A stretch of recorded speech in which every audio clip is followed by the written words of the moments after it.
बिस्मिल्लाहिर्रहमानिर्रहीम बिस्मिल्लाहिर्रहमानिर्रहीम। Hello viewers, अस्सलाम वालेकुम, ईद मुबारक। उम्मीद है कि आप लोगों की ईद अच्छी तरह से गुजरी होगी। आज से हम दोबारा कंपनीज एक्ट के लेक्चर को आफ्टर रमज़ान हम रिज्यूम कर रहे हैं। और आज हम जिस सेक्शन को डिस्कस कर रहे हैं वो section 246 approval and removal of auditors. इसको क्या कहते हैं आज हम डिस्कस करेंगे। और इस सिलसिले में क्या कहते हैं बहुत इंपॉर्टेंट है, इसलिए कि हर कंपनी को ऑडिटर अपॉइंट करना होता है, जो प्राइवेट लिमिटेड कंपनी हो या पब्लिक कंपनी हो, लिस्टेड हो अनलिस्टेड हो। हाँ, कुछ कैटेगरीज हैं कि स्पेशलाइज्ड कंपनीज जो होती हैं, जैसे बैंकिंग कंपनीज है, इंश्योरेंस कंपनीज है, नॉन बैंक फाइनेंशियल इंस्टीट्यूशंस है। तो बैंकिंग कंपनीज़ के लिए स्टेट बैंक ने एक लिस्ट डिफाइन की हुई है, वहाँ से ऑडिटर अपॉइंट करना पड़ता है। या इंश्योरेंस कंपनी है, उसके लिए इंश्योरेंस कंपनी के लिए अंडर इंश्योरेंस ऑर्डिनेंस एक लिस्ट क्या कहते हैं सीसीपी नोटिफाई करता है, जिसमें क्या कहते हैं ए और बी कैटेगरी के ऑडिटर्स है, जिसमें क्या कहते हैं पेड अप कैपिटल के लिहाज से क्या कहते हैं वहाँ पर ऑडिटर्स को सिलेक्ट करना पड़ता है। लेकिन बहरहाल जो हम कंपनी एक्ट के प्रोविजन को डिस्कस कर रहे हैं वो तो तमाम कंपनीज पे एप्लीकेबल है, whether it is private company, public company, listed company, unlisted company,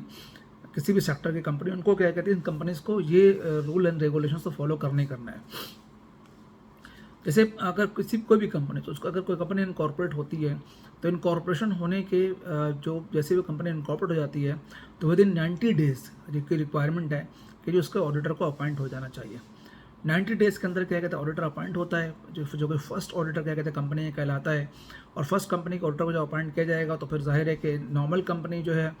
वो कोई भी ऑडिटर क्या कहते हैं अपॉइंट कर सकती है, जो कि चार्टर्ड अकाउंटेंट हो। 3 मिलियन तक की कंपनी अगर होगी प्राइवेट लिमिटेड कंपनी, तो वो कॉस्ट एंड मैनेजमेंट अकाउंटेंट्स को ऑडिटर अपॉइंट कर सकती है।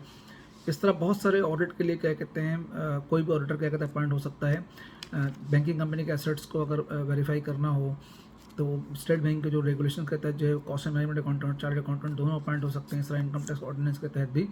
दोनों ऑडिट कर सकते हैं। हाउएवर इस वक्त हम क्या कहते हैं कंपनीज एक्ट को डिस्कस कर रहे हैं, हम क्वालिफिकेशन ऑफ ऑडिटर को डिस्कस नहीं कर रहे हैं। उसके हम सेपरेट लेक्चर हमारा होगा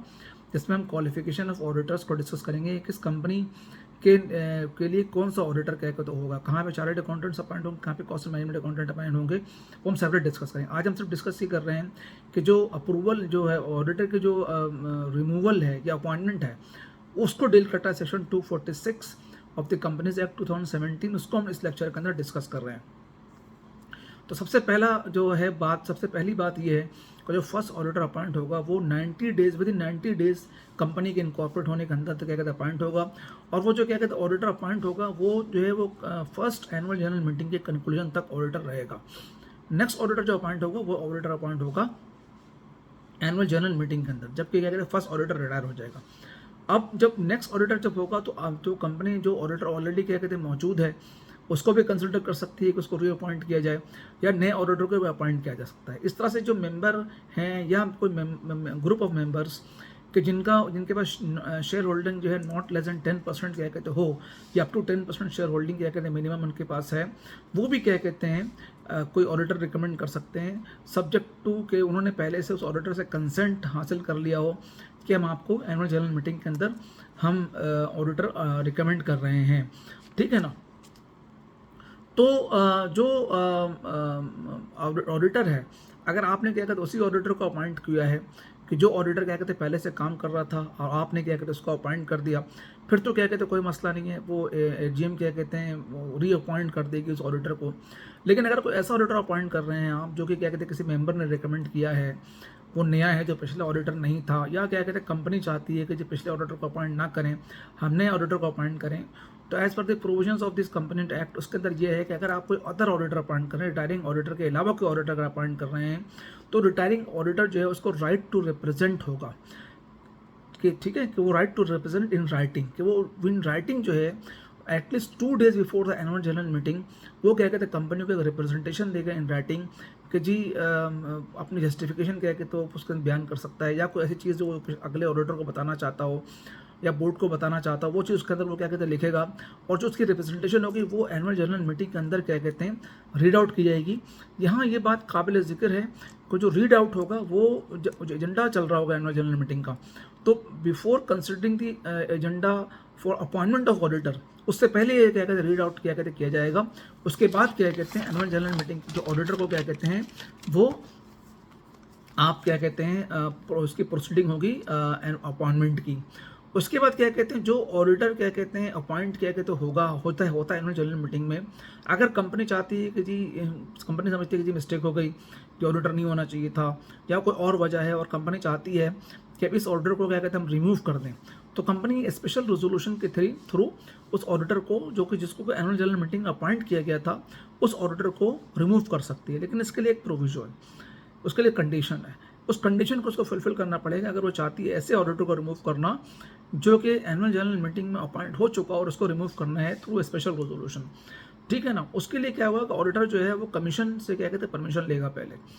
कि जी हम इस ऑडिटर को रिमूव करना चाह रहे हैं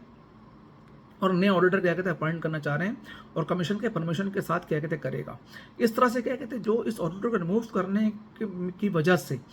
कैजुअल वैकेंसी क्रिएट हो जाती है। जो ऑडिटर खुद क्या कहते हैं वो रिज़ाइन दे देता है, कहता जी मैं परफॉर्म नहीं कर सकता आपके कंपनी में एज एन ऑडिटर, तो जो मैंडेटरी है कंपनी के लिए, बोर्ड के लिए मैंडेटरी है कि वो 30 डेज़ के अंदर अंदर कैजुअल वैकेंसी को फिल करे, ठीक है। यानी अगर आप एनुअल जनरल मीटिंग के अंदर कह रहे तो ऑडिटर आपने अपॉइंट किया, इसको रिमूव करना चाहते हैं, कर सकते हैं, स्पेशल रेजोल्यूशन के थ्रू कर सकते हैं। आप उसको कमीशन की अप्रूवल क्या क्या चाहिए होगी, इसके लिए आप पहले से परमिशन ले लें कमीशन से, ठीक है, और उसके बाद क्या कहते हैं आप उसको अपॉइंट कर सकते हैं। और अगर कैजुअल वैकेंसी क्रिएट हुई किसी वजह से, चाहे आपने किसी ऑडिटर को रिमूव किया है या ऑडिटर ने खुद रिज़ाइन दिया है, तो आप क्या कहते हैं 30 डेज़ के अंदर आपके लिए मैंडेटरी है कि आप क्या कहते हैं वो जो है जो भी ऑर्डर क्या कहते हैं अपना अपॉइंट किया उसको 30 डेज के अंदर अपॉइंट कर सकते हैं। इस तरह से क्या कहते हैं हम पहले डिस्कस कर चुके हैं कि जो ऑडिटर जो रिमूव होगा ड्यूरिंग द पीरियड, तो उसके अपॉइंट होगा वो कमीशन की अप्रूवल के बगैर। उसके बाद ये भी है कि जी अगर ऑडिटर क्या कहते हैं रिमूव हुआ है और क्या कहते हैं कंपनी का मेंबर्स के साथ एप्लीकेशन आती है कि जी कंपनी की बजाय, बोर्ड की बजाय कमीशन अपॉइंट कर दे ऑडिटर, तो कमीशन उसको कंसिडर कर सकता है। तो कमीशन इन ओन मोशन, अगर कमीशन समझता है कि नहीं इसमें कोई इशू है कि जी कंपनी ऑडिटर क्यों निकाल रही बीच में, तो कमीशन खुद भी ऑडिटर अपॉइंट कर सकता है, या मेंबर के रिक्वेस्ट के ऊपर जो है जो एप्लीकेशन अगर मेंबर ने दिया उसके बेसिस के ऊपर भी कमीशन जो है ऑडिटर का नाम दे सकता है कि जी इस ऑडिटर को क्या कहते हैं आप अपॉइंट कर लें। तो फिर कंपनी के लिए अगर कमीशन ने कोई ऑडिटर रिकमेंड कर दिया है तो फिर कंपनी के लिए मैंडेटरी होगा कि कंपनी जो है क्या कहते हैं उसी ऑडिटर को क्या कहते हैं अपॉइंट करे जो कमीशन ने क्या रिकमेंड किया। हाउएवर अगर कमीशन ने किसी ऑडिटर को रिकमेंड किया है तो ऑडिटर जो है वो conclusion of the next annual general meeting तक ऑडिटर क्या कहते रहेगा। उसके बाद फिर जब एनुअल जनरल मीटिंग होगी तो कंपनी के पर प्रोग्रेटिव होगा कि कंपनी उस ऑडिटर को कंसिडर करे, या कंपनी क्या कहते हैं खुद जो हमने पहले प्रोसेस डिस्कस किया है कि कंपनी खुद भी क्या कहते हैं उस ऑडिटर को अपॉइंट कर सकती है, कोई नए ऑडिटर को भी अपॉइंट कर सकती है। मेंबर अगर रिकमेंड करें इनका 10% वोटिंग पावर है उनको भी कंसिडर किया जा सकता है अपॉइंट करने के लिए। हर बार फिर वही तरीक़ाकार होगा कि जब कंपनी अगर ऑडिटर चेंज कर रही होगी प्रीवियस, तो जो एक्सिस्टिंग ऑडिटर है उसको राइट टू रिप्रेजेंट होगा, वो 2 days at least before the annual general meeting company को क्या कहते हैं इन राइटिंग रिप्रेजेंटेशन देगा। और जब क्या कहते हैं कंपनी एनुअल जनरल मीटिंग के अंदर ऑडिटर का एजेंडा टेकअप करेगी तो उस एजेंडे से पहले उस रिप्रेजेंटेशन को रीड आउट करना मैंडेटरी होगा। तो उम्मीद है कि क्या कहते हैं वीडियो आपको ऑडिटर्स के अप्रूवल और रिमूवल वगैरह के हवाले से